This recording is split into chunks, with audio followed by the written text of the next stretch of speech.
Hello, I'm Bobby Clark.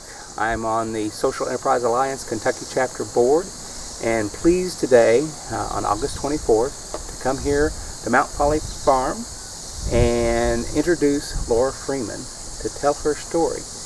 Social Enterprise is about trying to help those individuals find job opportunities, like Deviate Kitchen does a great job with those who've gone through drug rehabilitation.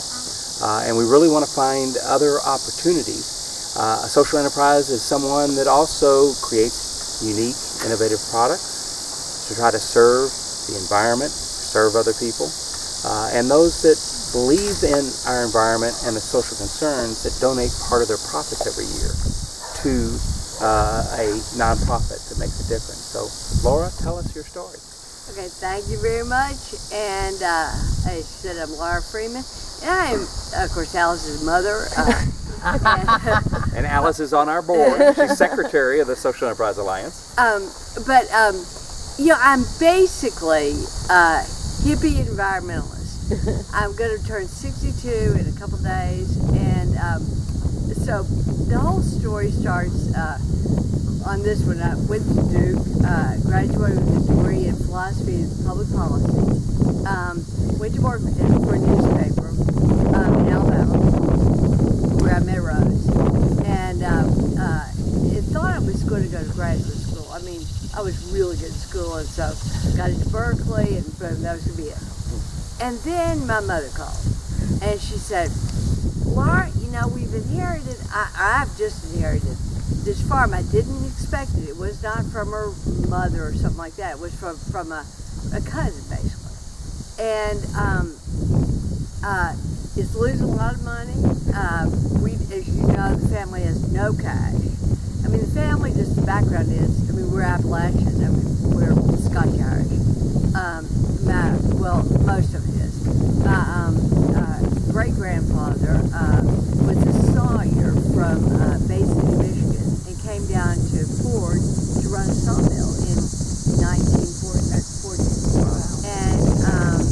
And settled in Winchester, was originally the mayor, and so we kind of understand Appalachian economy, and we have no cash. So I thought, well, it's going to be a big organic garden, and so I said, I'll come run this farm, Mom, and got here with Alice's dad, and he was sort of a first family Virginia type. And he thought he made a lot of money. And the family went broke, and he was really mad. And you know, here I was, I mean, the family was broke, almost bankrupt. The farm was mortgaged to the hilt. And I was like, and you know, it's a freshman house, you go out and beat him with a board. And, I mean, you know, he was, you know, a Vanderbilt grad, one of the kind of you know, English literature. I'm sure he thought he was going to be Robert and Warren, and instead here he was on a broke cattle. So I said, well, and there's other things. I went to the National Cattlemen's Association meeting and was kicked off the bus and told I was a cowbell, and to go to a fashion show, and yeah, this is 1984. I was pregnant, and they said, oh, you don't want to go with the guys.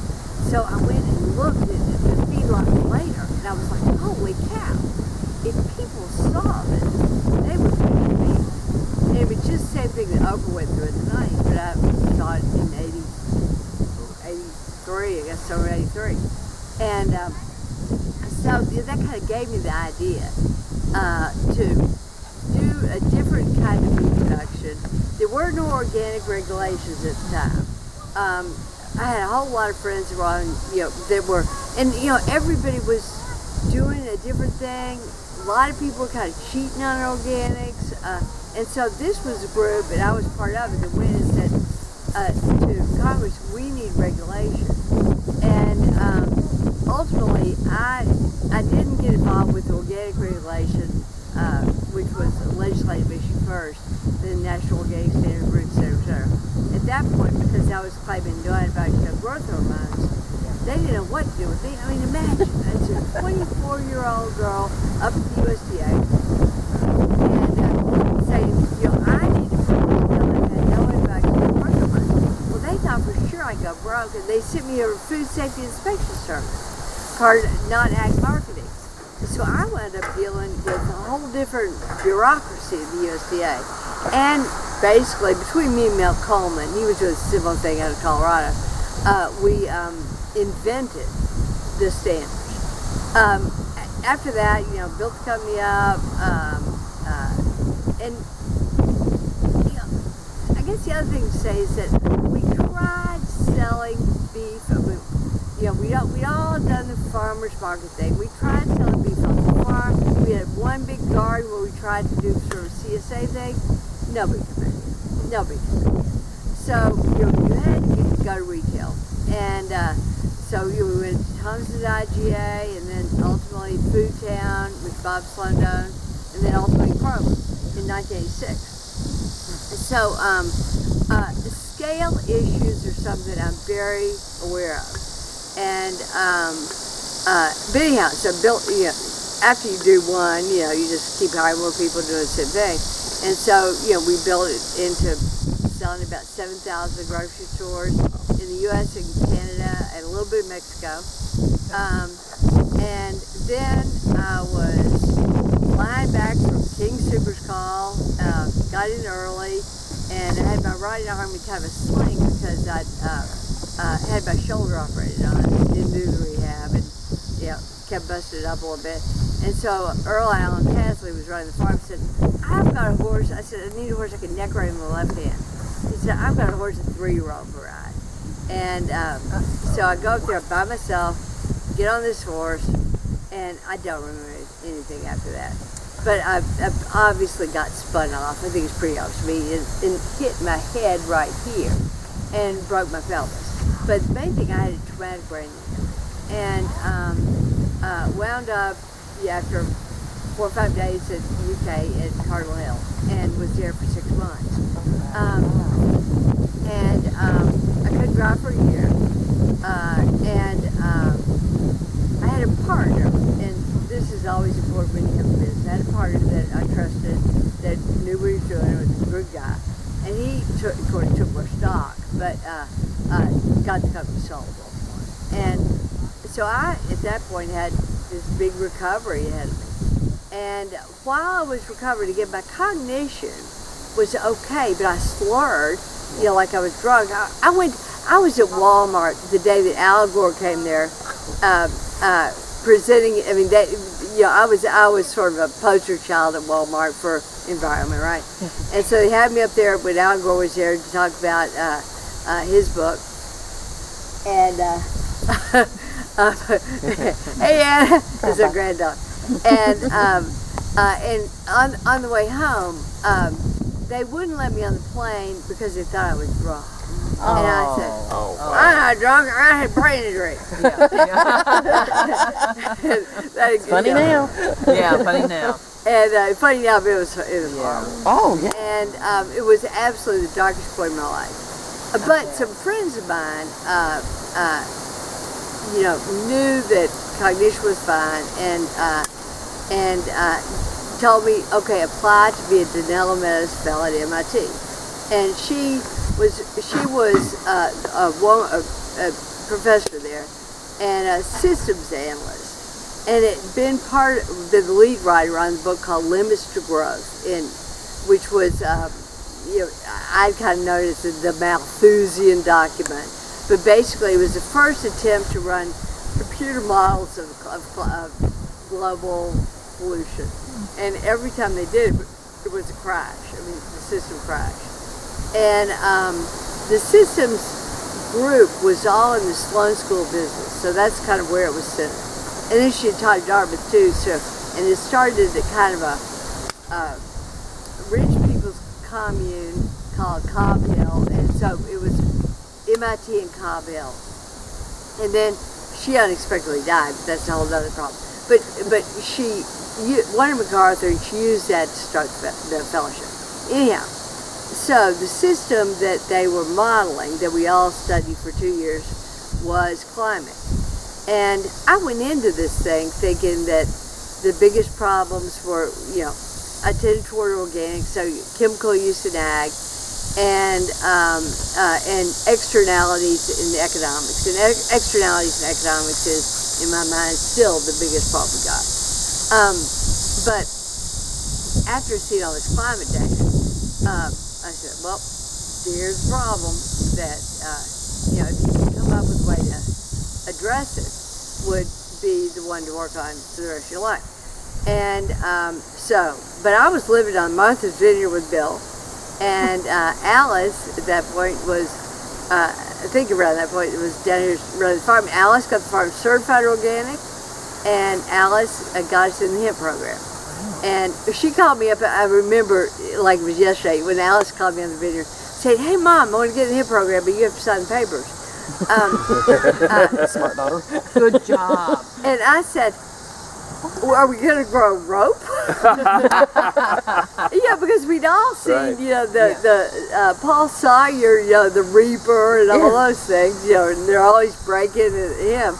And I had no idea of what it was. And then, because the vineyard annoyed me, I was coming back down here as much as I could. And after a while, well, the first year, so we went in at the end of the first year that there was a program. So the application was in the fall of 2014. We planted in 2015. We planted 13 organic acres in hemp grain, and the stuff grew about this high and set seed, and the yield on it was 2 or 3 bags. It was a disaster. So I looked at it and said, well, what am I going to do with this? And I said, well, I've been in the healthy candy business, or healthy beef business. Let's see if we can make healthy candy. And so Rachel Norton was the intern. And so I said, because I'm a cook, famous cook. And so I said, okay, so I ordered a big block of Ghirardelli's chocolate and some molds and a double boiler. And Rachel and, what was her name, Carrie, I think? Yeah, Carrie Long came, and Susanna helped us thresh it. Right, thresh it. Susanna Lean helped us thresh it, and then because we were experimenting we had with how to thresh it with a fan, and it was real low tech. It was real. And we put it in a coffee grinder to make like a thing that we could mix in the chocolate. Yeah, but anyway, so I did the chocolate, and I'm a marketer. I've got Alice's bag and my bag, and hers are all crumpled up with ink pen writing. Mine are all nice and plaid with a label on it. So anyway, we got it on the market. I took it to a farmer's market, Christmas bazaar, and people liked it. But the problem was that the hemp seed was like eating popcorn; they stuck in your teeth. And so I said, I got to get rid of this problem. And ultimately got to Ruth Hunt and to Larry Kiesel and Toby Moore, and they just nailed it. Yeah. And so with that, we started an online store, and we started distributing it regionally.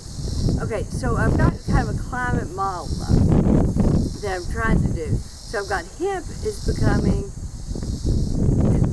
At one point I thought hemp and alcohol were going to be my economic drivers. And I still think I'm right, but hemp became a tremendous economic driver for this system that I'm trying to model. So you have to have money, you have to have business, you have to have for the climate thing to work, you have to have carbon sequestration in ag land, and that's my big project now. And you have to have kind of a local economy. So how do you do a local economy? Well, the first thing you do is you don't have an international sales force. You only do it by we do regional. We have 3 people, and we have a mail order company, and we have a pick and ship operation. It was here, now it's in downtown, and we take it to the post office basically. We had to have some kind of. You need a vibrant downtown for this whole kind of thing to work. So. I decided that a distillery. Well, people come to a distillery, and so that I would do a distillery. And then while I was on the vineyard, I dreamt up something called the Moonshine Trail. You know, we all heard of the Bourbon Trail. Oh, yeah. I thought, okay, look, Lexington is fine economically. Let's push east. What can I do? Moonshine. And so I trademarked Moonshine Trail. So I've got a distillery, I've got a local business, I've got an economic engine, and so that's all going pretty good. The distillery's going to open in mid-October, and it's going to be in my mind, it's the first farm-to-table distillery. So whatever we're growing, we're distilling. We've been practicing, but you know, you got to practice and stuff. And we're growing sweet potatoes. Okay, that was the East Kentucky thing. Some guys from Jackson that were in RCS or county agents or something came out and said, you know, our big crop is East Kentucky sweet potatoes because of the East Sweet Potato Co-op. We don't have anything to do with our number twos. You think you'd distill them? And so I said, well, I'm going to start trying. And so I planted 2,100 sweet potato plants. And now I've got pumpkins, I've got persimmons, we got apples, and you know, and all of that is going to be, we're going to do small batch distillery, and we're going to have farm to table restaurant as well. But it's going to be real farm to table. Now Alice got after me a little bit about this because she said, don't cut down farm to table. Any farm to table is good. Buying anything directly from the farmer is good. But there's so much eyewash and greenwash around the food business that I want to just be clear that you ain't going to get asparagus in January here. You're not going to get salmon. You're not going to get peaches in February. You know, it's going to be really a seasonal Kentucky restaurant. And because the greenwashing in the food business is nasty. Please tell us about greenwash and eyewash for those that don't know what that means. Well, you know, there are not that many regulations. And what regulations there are, I'm on the policy committee of something called the Organic Farmers Association. And our job is to lobby for real organic, domestic organic farmers. And, you know, as part of this, you know, I've learned what we all suspect, that there's tremendous import fraud, and the USDA, really particularly currently, is not stepping up to protect their anything. So, you know, you go with, how are you going to be transparent and not make it clear you're not the greenwash? And the only thing I come up with to do is to go local and to LB Farm all the time, which is why in groups like this, I mean, Savannah came in on a Saturday afternoon, we really work to have groups like this out, any group. So anyhow, but I've got the elements of this, so I want to talk a little bit about ag, and you know, hemp again is the driver, and you know, we've got a hemp field up here if y'all really want to go see it. And we'll do that in a minute. But with the hemp, we're organic. There are only 2 or 3 organic hemp farms certified in the state. We're getting our processor organically certified, we think. We're not positive.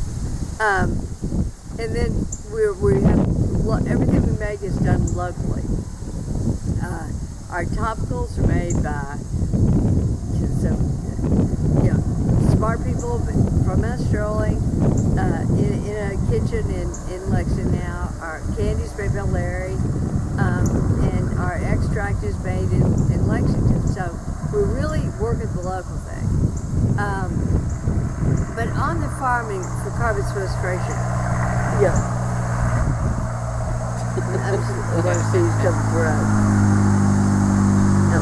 Okay. You know, I mean, Alice is at the barricades, and I'm glad about that. There really, really is a climate crisis. It's no baloney. And so, I'm 62, and I'm older and, just Wiser. older and wiser. Yeah, well, I don't know if I'm wiser, but We're just doing a different thing. we're doing a different thing. and so I'm trying to develop some measurement for sequestration. The first thing I've concluded is it's got to be organic. Not at one point I thought, the sin of organic is too much tillage. And that destroys soil structure. But you can have your biology working without being organic. No-till, you use the chemicals, and even with hemp, there's no herbicide, but there's all chemical fertilizer, and they have good bark now for and much different than our hemp that you see with weeds. Plenty of, but so the carbon sink part of it, you've got to have living soil. That is number one, numero uno. And you've got mycorrhizae, and you've got a whole world down there that I'm not going to go into detail about it, but it is extremely powerful in this sequestration thing. Then you do cover crops, and you try to have something growing year round on your crop ground. And I've been doing cover crops for 10 years now, and timing is difficult. You have your harvest, you got to get them in fast, and sometimes you're late and you can't get them in, but you can always then put some in February. But we cover crop everything, and then basically then with the cattle. Cattle are the sin. And if you go to the farm website, mountfollyfarm.com, I have the farm and climate, and Bill drew me the devil cow, and because I was trying to make the point that they're devil cows, or are they? Cows belch methane, powerful climate gas, and the question becomes whether the impact of their host properly. You had tremendous numbers of bison, for example, and other ruminants, but they've got the herd instinct. They're moving. They're not set stocking. And so whether if you rotate these things aggressively, the manure and the impact of their host probably outdoes the methane belching. Probably. That's what Alex Saberdon thinks, and I think they're probably right. And I got that information from Marty Mellon, really, who's one out here. And she and I were walking to the farm road, and I had cows turning gleaning the corn, and she said, I don't see how you can build your soil biology without animals, and you can't. So that's the project that we're embarked on now. We've got the economics, we got the community, we're transparent, and now we're looking for researchers to join with us on this sequestration thing. We're going to have a farmer kind of conversation on September 28th. Susan Shore, who was my best friend in high school, is coming in. She's a PhD physicist. Yeah. And it's actually moving here in a year and a half. But she's coming in to kind of learn how far we've got and we've got so far. And we're looking for some graduate student or somebody to work with us. And let's see, what else? And you finally, we're doing what we can. So you've got carbon plums. Everybody's trying to stop the carbon plums. They really localize it to stop the carbon plums. And then we got solar panels and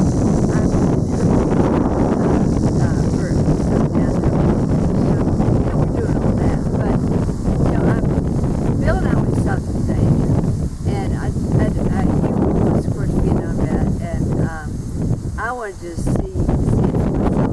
We got over there to Vietnam and Cambodia and Thailand, and I was like, holy cow, you ain't stopping this.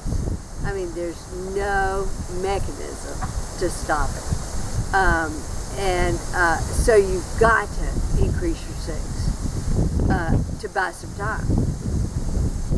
And so we're in the time buying business here. And that's it in my story. Now, And that's all you say. well done. Now, CBD oil is starting to be the rage of things. Tell us, are you selling CBD oil? Yeah, we make it, we grow it, we make it, we sell it. In my opinion, which is not humble, as you can tell, there's people, look, we live in a capitalist economy. I mean, social venture or not, we do. And farmers respond to price signals. I saw when gas went over $4 a gallon, driving stopped. When CBD in plants were worth $5 a pound or $5 a pound, plus so much payment a point, it went from nobody in the business to everybody in the business. Now, I found one of the best brands selling CBD right now there is. And, I'm well known, and, we've talked to some big retailers and we're online, blah, blah, blah, blah, blah. What you're going to see is going to take all this year. And that is what is what's being produced.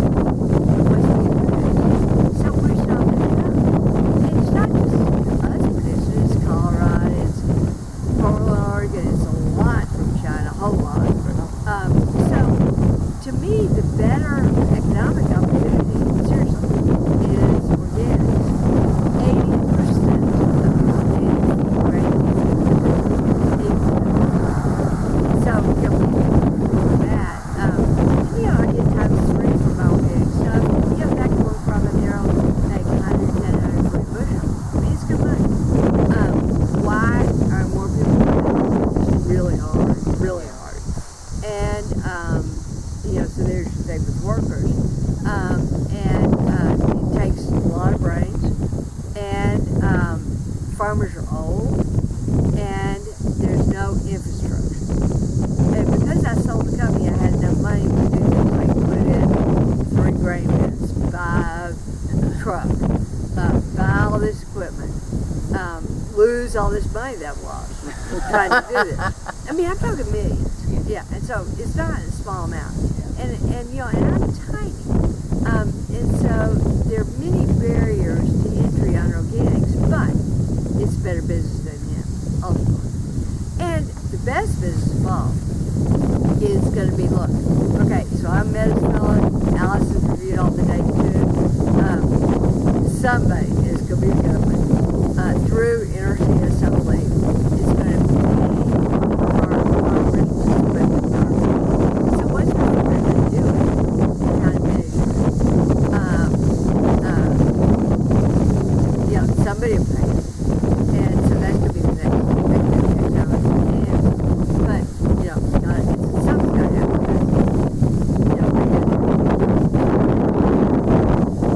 Pay $600 a ton squash carbon. If you got the farm for $50, everybody in the neighborhood.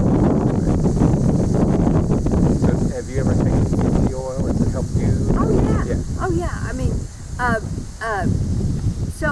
so I'm living on the vineyard. I'm coming down here to see what Alice is doing. And we go to a meeting at, I can't remember where it was, maybe over at Itala. And CBD Plus, I wound up with some of this hemp oil, and you sprayed it under your tongue. Whatever it was, hemp oil. I thought, oh, there's one. But then, in another meeting, when I was at Good Farm, we sat at the same table as people that were doing green remedy in wool. They said, oh, you're not doing it right. You got to take this much. You got to take, way 25 milligrams. You got to take full spectrum. You got to, hold it on your tongue, not spray it. Well, I did it, and the effects were dramatic.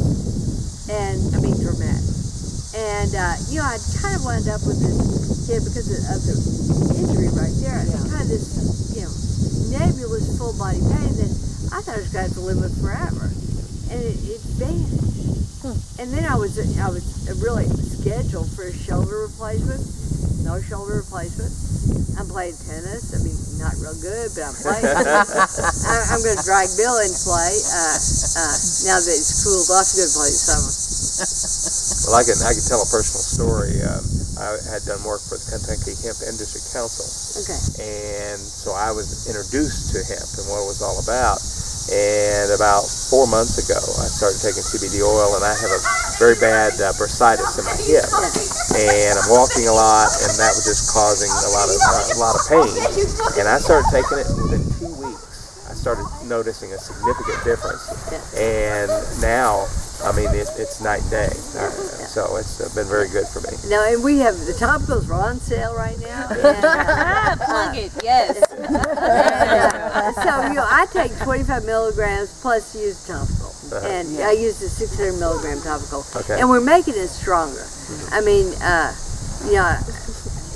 just, every time I see somebody, they want it stronger, and I make it stronger. More is more and more is better. Yeah. Other questions? I was going to ask Laura what full spectrum. I've seen it on your full spectrum. Okay. Tell us about that. Okay, what that means is you're getting exactly what the plant has. And not only are you getting full spectrum, you're getting full spectrum organic. Yes. Right. Okay, well, let me back up on organic. It's absolutely documented, 100%, no question, that organic fruits and vegetables and grains have more nutrients. I mean, that is nailed. It's likely that organically grown hemp is going to have more oomph to it. There's been no testing, but when you go up and see, I mean, these things are fighting weeds. They're looking for food in the ground. I mean, they're just boom. And so what we do is we extract this with supercritical CO2. So you liquefy CO2 and you push it through the plant, and then out comes all your everything. I mean, out comes the CBD, out comes terpenes, out comes flavonoids, and then you distill that down one more time, and then you've got kind of crude, then you winterize, then you make products. But it's as close as a plant as you could get. Ashley, you had a question? Yeah, so while you were telling your story, you mentioned your daughter several times in connection to leadership in the company. So can you give advice and encouragement in how you empower the generation coming up behind you to take over the business? What are some things that entrepreneurs can do in, creating a plan of leadership for their company? That's a great question. And as far as Alice and I go, I mean, yeah, she can't work for me, I can't work for her. That's not unusual. Yeah, not unusual. However, she has got stock. I mean, so she's been, and so the stock is called Mount Folly Enterprises. It owns a distillery and owns a hemp company. That stock, the intent is for that to be distributed, wealth-building stock. And we've got probably 8 people with a little stock right now. And so if we hit it big, they're all going to have wealth. But my other thing is that my goal is I'm very determined, is to only hire young people from, and I'm trying for Winchester East. And so we've done pretty good. We have a controller that had a job at a coal company, and now is with us. Savannah's grandparents were from Slingsburg and Berea grad. I love Berea grads. But I've got Moorhead grads. But we're really trying to stay east of Lexington. And then, I mean, we have a business consultant. He says, well, your problem is that nobody knows what to do with you. And I'm like, well, yeah, that's why I hired you. Right. So take some of this off me. But, the training is, everybody's smart enough to do this. And, again, we're very transparent. We have a lot of meetings. We have, our goals are fairly clear to everybody. So that gets into social enterprise thing. So no, we're a goal-driven company, but we're a C corp, or really some S corp. Because it's me. I don't have to be a B corp. I think that at some point it's probably a good thing to do. But right now, we're fairly explicit with our goals, and I feel like everybody knows it. Other questions? Well, I love your passion. You're a pioneer in this kind of new adventure of hemp and even organic, even though it's been around for a long time. Now, I was the first girl in the bee business. That's right. Good. Organic before it was cool. Exactly. So Alice, do you have a question? Come on. When I was back on you did what full spectrum was, but you didn't do the opposite, and my head was still back there of what other people are doing when they're not doing full that's a good spectrum, one. and That's sort of good. like what, What's because that to mean? me, that gets at this big cultural problem of like turning coca leaves into cocaine. It's like people are trying to do the same thing with CBD. It even looks like cocaine by the time you get done with it. They keep on with the chemistry and just extract the CBD and Purification. It's like a it looks like eugenics a little story of little powder, and then you can mix it in anything with no problem. Formulating with full spectrum is hard. It doesn't come out the same every time, and it's not going to.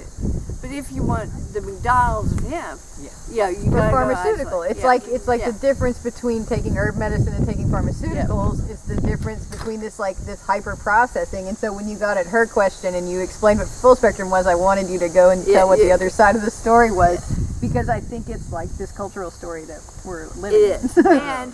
and so much of it is being turned into isolate. Like probably 80%. How are we supposed to know as a consumer, though? Look and see. You go to Laura. Well, Yeah. the other thing, there's so unregulated that Right. people say anything. Say anything. Yeah, But right. it will say full spectrum, and it is a different. You say But full anybody spectrum, can say not that. be full spectrum. Right. Yeah, That's- because of the So, regulatory issue. Which Any is, company that is worth its weight is going to have a label on the back, which is it's COA, it's the analysis from the lab. And then on their website, it should say, look up your batch. And if it doesn't have that, don't buy from them. It doesn't matter if it's 50% cheaper than everything else. Right, It's not right. what- That's You could be taking anything. I had a guy, I tell this story all the time. Laura's heard it like 10 times now. That's all right. I had a guy that he had bought what he thought was CBD oil at the mall. It was actually vape fluid with 10 milligrams of CBD, and the main ingredient in that is propylene glycol, which is antifreeze. He was giving it to his wife, who's 90 years old.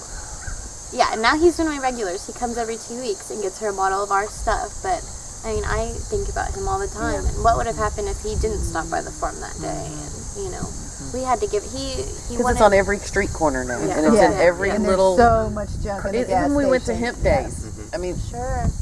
there were 25, 30 people there giving out free samples, but it was like, What is it? there was no way to know except for them. You never believe the seller's marketing. That's kind of the. I want to talk to somebody that's done it. That's not the owner.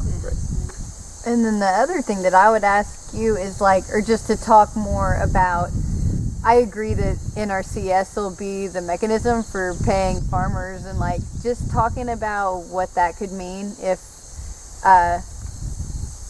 and how you're working to move it along to commodify carbon storage.